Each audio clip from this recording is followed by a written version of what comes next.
ಒಂದು ಗುಂಪಾಗಿ ನೀವೊಂದು ಹೋರಾಟ ಮಾಡ್ತಾ ಇದ್ದೀರಾ, ಇದಕ್ಕೆ ಸರಿಯಾದ ಪ್ರತಿಫಲ ಸಿಗುತ್ತೆ. ನಾನು ಇದಕ್ಕೆ ಏನಕ್ಕೆ ತುಂಬಾನೇ ಸಪೋರ್ಟ್ ಮಾಡ್ತೀನಿ ಅಂದ್ರೆ, ನಾನು ಚಿಕ್ಕ ವಯಸ್ಸಲ್ಲಿ ಶಿಶು ವಿಹಾರದಲ್ಲಿ 1 ವರ್ಷ ಓದಿದ್ದೆ. ಸೊ ನಿಮ್ಮೊಂದಿಗೆ ಖಂಡಿತ ಆತ್ಮೀಯತೆ ಇದ್ದೇ ಇದೆ ಚಿಕ್ಕ ವಯಸ್ಸಿಂದನೂ ನನಗೆ. ಸೊ ಈ ನಿಮ್ಮ ಹೋರಾಟ ಸಕ್ಸಸ್ಫುಲ್ ಆಗಲಿ. ನಾನು ಯಾವ ಪಕ್ಷದಿಂದನೂ ಬಂದಿಲ್ಲ, ನನ್ನ ಸ್ವಯಂ ಇಚ್ಛೆಯಿಂದ ನಿಮ್ಗೊಂದು ಸಪೋರ್ಟ್ ಇರಲಿ ಅಂತ ನಾನು ಬಂದಿರೋದು. ಖಂಡಿತ ಗೌರ್ಮೆಂಟ್ ನಿಮ್ಮ ಇದಕ್ಕೆ ಕೇಳತ್ತೆ ಅಂತ ನಾನು ಅಂದ್ಕೊಂಡಿದ್ದೀನಿ. ಬೇರೆ ಎಲ್ರಿಗೂ ಒಳ್ಳೇದು ಮಾಡಲಿ. ಬರ್ತಾ ಹಣ್ಣುಗಳು ತಂದಿದ್ದೆ, ಏಕೆಂದರೆ ತುಂಬ ಬಿಸಿಲಿದೆ. ನೀವೆಲ್ಲ ಪಾಪ ತುಂಬ 3 ದಿವಸದಿಂದ ತುಂಬ ಕಷ್ಟಪಡ್ತಾ ಇದ್ದೀರಾ.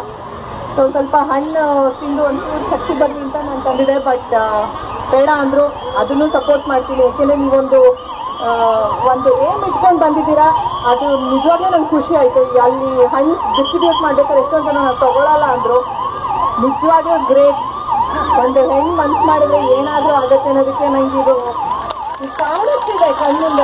ಸೊ ಒಂದು ಚಿಕ್ಕ ಅಳಿಲ್ ಸೇವೆ ಏನಿದೆಯೋ ನಿಮ್ಮ ಸಪೋರ್ಟಿಗೆ ನಾನಂತೂ ಖಂಡಿತ ಇದ್ದೀನಿ. So all the best. ಖಂಡಿತ ಆಗತ್ತೆ ನಿಮ್ಗಳಿಗೆ ಒಳ್ಳೆ ಸಂಗಾತಿಗಳೇ.